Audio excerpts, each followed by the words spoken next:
Facebook খুলুন কি WhatsApp কি ইনস্টাগ্রাম, সব জায়গায় এই এক গান। শেষ পর্যন্ত ঠিক করলাম ধুত্তর, চলো দেখেই আসি ধুরন্ধর। আসলে যবে থেকে এই নেটফ্লিক্স, অ্যামাজন এইসব ওটিটি এসেছে তবে থেকে সিনেমা হলে গিয়ে সিনেমা দেখাই প্রায় হয় না। ধুরন্ধরও ঠিক করেছিলাম নেটফ্লিক্সেই দেখব, তবে চারিদিকে সবার এত স্ট্যাটাস দেখে ঠিকই করে ফেললাম চলো এই সপ্তাহেতেই দেখে আসি। কিন্তু বিধিবাম, উইকেন্ডে আশেপাশের কোনো হলেই টিকিট পেলাম না। অগত্যা সোমবার সন্ধ্যাবেলা যাব ঠিক করলাম। সেই মতো বর্মশাই অফিস থেকে ৬টার মধ্যে চলে এলো। আসলে আমরা সিনেমা দেখতে যাওয়ার জন্যে বেশিরভাগই নয়ডা সিটি সেন্টার লজিক্স মল বা গৌর সিটি বলে একটি মল আছে, ওখানেই যাই। আমরা যখন ২০২১ সালে করোনার ঠিক পর এখানে এসেছিলাম তখন রাস্তাঘাটগুলো বেশ ফাঁকা ফাঁকা ছিল। আজকাল সন্ধ্যাবেলা আর অফিস টাইমে রাস্তাঘাটে বেরোনো যায় না একদম, এত ভিড় হয়। নয়ডা চত্বরে আমার মনে হয় জনবিস্ফোরণ হয়েছে। তবে এখানে না প্রচুর বাঙালি ছেলেমেয়ে কাজ করে। মাঝে মাঝে আমরা রাতে খাওয়ার পর আমাদের সোসাইটির চারপাশ দিয়ে হাঁটতে বেরোই, তখন দেখি বাংলায় কথা বলতে বলতে বেশ কিছু লোক সাইকেল চালিয়ে যাচ্ছে। আসলে আমরা বাঙালিরা সময়ের সঙ্গে সঙ্গে সব জায়গায় ছড়িয়ে ছিটিয়ে গেছি।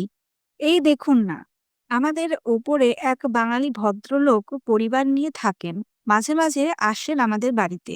তো উনি মাইক্রোসফটে কাজ করেন। আবার মাছ বাজারে গেলেও প্রচুর বাঙালি দেখা যায়। আসলে নয়ডাটা মিনি বাংলা হয়ে গেছে আজকাল। দেখুন, গল্প করতে করতে অনেকটা পথ চলে এসেছি। লজিক্স মলটা আমাদের বাড়ি থেকে এই ৫ কিলোমিটার মতো দূরে। যদিও দুটো রাস্তা আছে, তবে এই ফ্লাইওভার দিয়ে এলে একটু ভিড়ভাড়টা কম পাওয়া যায়। তাই সাধারণত মল আসার সময় এটা দিয়ে আসাই আমরা প্রেফার করি বেশি।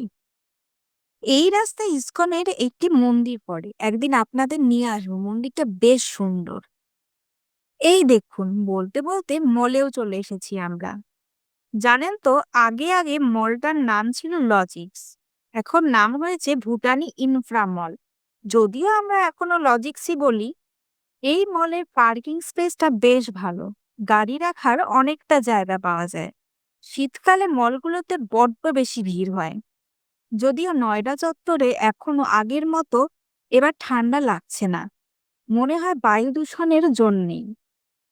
মলগুলোতে কাজের দিনেও প্রচুর ভিড়, আজও দেখছি বেশ ভিড়।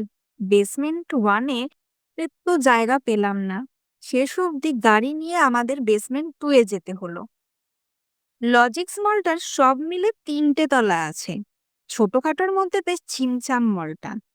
সিনেমা হলটাও ওই ৩ তলাতেই। টোটাল বোধহয় ১৫টা স্ক্রিন আছে এখানে। সামনে নানা রকমের খাবার জায়গা, ওই পিভিআর এর মল সব জায়গাতেই যেমন হয় আর কি। তবে এখানে খাবারগুলো তুলনামূলক একটু সস্তা মনে হয় আমার। মানে ৩০ টাকায় হাফ লিটার জল পাওয়া যায়, এমন সস্তা আর কি। আমরা যাবো ১১ নম্বর স্ক্রিন। চলুন, সবাই ঢুকছে, আমরাও ঢুকে পড়ি। আমরা দুজনেই সিনেমার কোনো বোদ্ধা নই। মানে সিনেমা আমরা দেখতে আসি নিছক আনন্দে। তবে সিনেমার গল্পটা ঠিকঠাক হলে ভালো লাগে, এই যা। আর সঙ্গে তো বরের ঘাড় ভেঙে এটা সেটা পেট পুজো তো আছেই। ধুরন্ধর সিনেমাটা এমনিতে ভালোই, তবে বড্ড বড় আর ভায়োলেন্সটা একটু বেশি, এটাই যা। দেখতে দেখতে ৩.৫ ঘন্টা কখন কেটে গেছে একদমই টের পাইনি। শেষের দিকে মনে হচ্ছিল একবারে ৭ ঘন্টা হলে ভালো হতো। সিনেমা হল থেকে বেরোতে বেরোতে প্রায় রাত ১১টা বেজে গেল। এখনো ডিনার হয়নি আর পুরো মলটাই এখন দেখছি বন্ধ হয়ে গেছে।